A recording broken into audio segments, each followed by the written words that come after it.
Hey there, we're back for a video to describe charge and its behavior.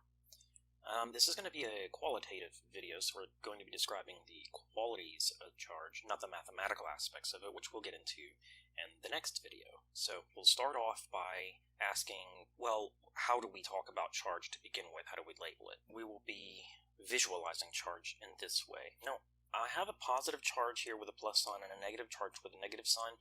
In my videos, I will be using red to represent positive and blue to represent negative because that's what I've always done, and because that's actually how a lot of people do it if you find online resources. But please note that for whatever weird reason, your homework system expert TA actually uses sometimes blue for the positive and red for the negative. I'm not sure why that is. So we begin by saying if an object has a positive charge or a negative charge, then of course they have some forces on each other due to that fact. Now what is that? Well, actually, that's a really philosophical question. What is charge? It's very similar to asking, hey, what is mass? So we don't really want to get too far into the philosophical aspects of this. Instead, we're going to look at the practical things.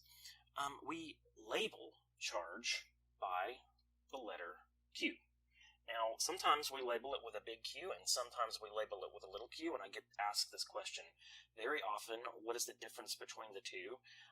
It's kind of a context thing, but actually the big Q and the little q are both just charge. You can use them technically interchangeably, but you will notice that I have a tendency to use capital Q at some times and lowercase q's at other times, which we'll describe later. What is the SI unit for charge? Because we now have this new dimension. Recall that before we had mass, we had time, and we had length in Physics 1. We also dealt with temperature, but that's not an actual dimension. It's just a counting unit. Degrees the same way. They're not actually dimensional. So mass, time, and length. Now those are actual dimensions. And recall that we had for those kilogram as the SI unit for mass, we had the second as the SI unit for time, and we had the meter as the SI unit for distance, or length. The SI unit for charge is the coulomb, and it's given by a capital C.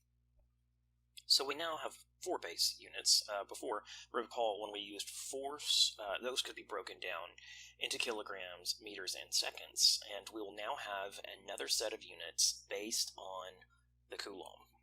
Now, how is charge actually occurring, and how do we actually charge something up? Well, the actual smallest unit that you will typically find in nature are the electron and the proton. The electron and the proton are subatomic particles that partially make up the atom. An electron has the same amount of charge as a proton, except for the electron is negative and the proton is positive. So the charge of an electron we give to be, I will say Q, the charge of an electron, so Q sub E, is going to be equal to negative 1.6 times 10 to the negative 19 of our coulombs that we had above. And the charge of the proton, on the other hand, positive 1.6 times 10 to the negative 19 coulombs. This is true to 3 significant figures. Now, we usually refer to this in shorthand as E, because this is equal to negative E, the charge of an electron. We could just as easily have called it P, but we call it E. This should not be confused with the exponential number that is used in mathematics. Sometimes e to the power of something in mathematics that is an actual number. This is a placeholder instead for this value. Okay, so how does this stuff move around? Say you have an object. Typically, if you zoom down into the microscopic level, and then even smaller, you will find the atoms that comprise it are neutral. You will have just as much positive charge as you have negative charge. I don't feel like drawing every atom in my object, so I'm just going to draw positive charges to represent the fact that there are charges that exist in this object. There are positive charges, negative charges. I tried to kind of randomly assort these because that's typically how it is in a material. how do we charge this object? When we say that we're charging the object or giving it charge Q, then what we're really doing is we're messing around with the balance of whether there are extra protons on the object or extra electrons on the object. Now, this is, for solids, this is a pretty straightforward process. You can only really get the electrons to move on an object that's solid.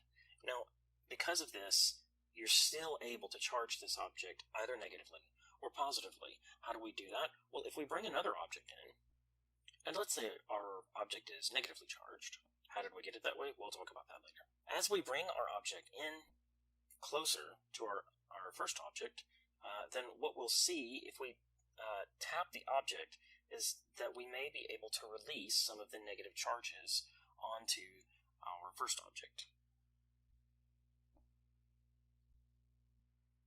Now that we've done this, we've succeeded in releasing some negative charges onto the object by contact. And if we do that, then you can actually see that there are more negative charges than there are positive charges. Now, since the total charge of something really gives it the quality of force on other objects surrounding it, then we really are interested only in the total, not the individual number of charges. So we don't care how many plus charges or minus charges there are. We care what the net charge is, okay? So we don't care really about this pair, or that pair, or that pair, or that pair, or any of these pairs, really. So really, it will have then a net charge of -3, whatever those are, right? In this case, if they are electrons, then it would be quite a tiny charge, but we can use these to represent larger chunks of charge if we choose. Okay, this brings us back to a previous question. Hey, how did we get the stick charged in the first place? This is going to happen through a process called triboelectric charging. It turns out that rubbing objects on other objects naturally results in charge separation, depending on what the objects are. So each object and each material actually has a certain affinity for either grabbing electrons or releasing them. Hair has a tendency to release electrons that it doesn't really care that much about chemically. Rubber or plastic has a tendency, in most cases, to acquire extra electrons in its chemistry. So if you rub a balloon on your hair, then essentially what you're doing is transferring charge. And you can do the same thing here. We'll say that this PVC rod, and we'll rub it on hair, and as we do that, then essentially we're going to end up with positive charge hanging still on our PVC and on our hair, but negative charge transferring through friction onto the PVC. So we'll see then these negative charges as we rub it on the hair starting to accumulate on the PVC, and every time one of these negative charges leaves, if you have like a 1 × 10⁻15 coulombs of charge, let's say negative, that leaps onto this PVC, then you're going to have that equivalent charge that is left behind on the hair. You should then end up with the same amount of charge on each. This one would have positive 1 × 10⁻15 coulombs then in that case, and then this one would have negative 1 × 10⁻15 coulombs. I just pulled that number out randomly. It doesn't have to be that amount. So this is basically how things begin the process of charging generally. Now we have other ways of producing charge, but this is one of the easiest, and one that the Greeks actually had quite a fun time with. They would rub amber and shock frogs with it in parties to entertain guests. Quite the party people. This is actually where we get the name for the electron. While we're talking about charge motion, we should mention features of materials that are very important for charge motion. Some materials are conductive materials, and some are insulating materials. Conductors have a tendency to allow electrons to move freely through these positive charges, which we call ions, these positive ion cores here. That's basically the material itself is sort of frozen in place there, the framework, if you will, the skeletal system. While the electrons are very small and light and mobile and can actually run around this thing quite rapidly. In insulators, the electrons are a little bit trapped. They're quarantined.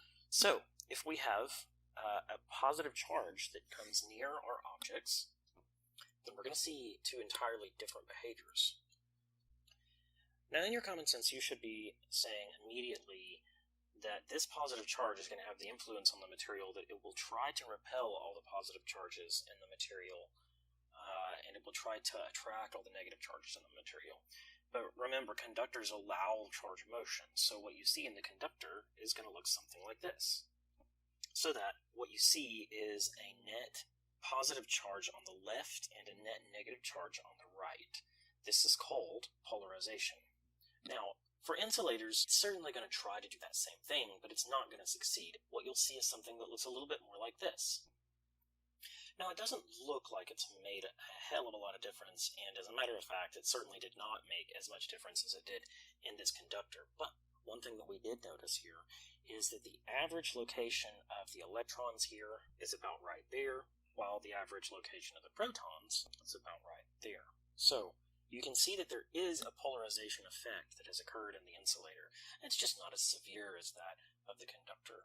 Additionally, it's a lot harder to steal charges off of an insulator without rubbing it all over than it is to simply steal charges off of a conductor by tapping it. Let's show you another way to charge something that actually is pretty efficient. What we looked at before was called conductive charging because we actually contacted the object. But now let's look at inductive charging so that you can see what that looks like. Let's take a closer look at our conductor. Now, keep in mind, just as because this is called a conductor doesn't mean that we have to conductively charge it. A conductor can be conductively charged or inductively charged. If we chose to take this positive charge here and touch the object with it, we would be conductive charging. And that means that we would basically be canceling some of this positive charge by stealing some of the negative charge off, and thereby taking a positive charge and making a positively charged object with our positive charge.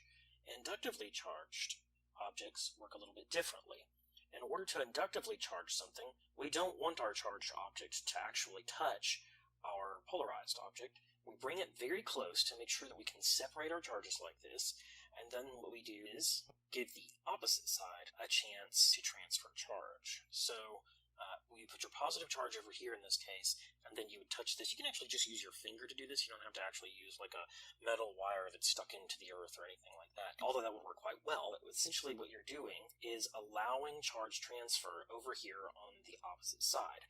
If we do that, we're going to see negative charges are going to be attracted from this reservoir here to this very positively charged place up here. Why? Because there's more the positive charge is much closer than the negative charge. So we get to see these negative charges file in, and then when we release everything, the negative charge will even out, redistribute itself, but you'll end up with more negative charge than you started. So by inductively charging, we took a positive charge and we created negative charge using the proximity of a positive charge, right? So inductive charging produces the opposite charge, and it's a pretty efficient way to charge things. Now, we could have done this with a negative charge. As we place a negative charge on the other side, we can see the negative charges in this case are going to again have a tendency to move in response, but I put the negative charge on the left here, and we're going to end up with a very similar configuration on our object, because this time the negative charges on our object are going to actually try to escape the negative charge. And so this time, when we provide our opposite side path to the ground, these are going to then be able to escape. Now, when we remove our stuff, again, we remove this, then we end up with a net positive charge. Again, these charges are going to redistribute, and there you have a positively charged object by having brought a negatively charged object nearby, inductive charging. Okay, so this is a basic introduction to how you can get objects charged one way or the other. We're going to do a little bit more exploration of this in a quantitative fashion. In the next video, we're going to introduce the Coulomb force law.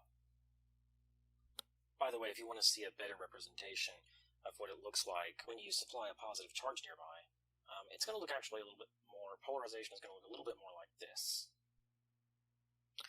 Okay, I'll see you in the next video.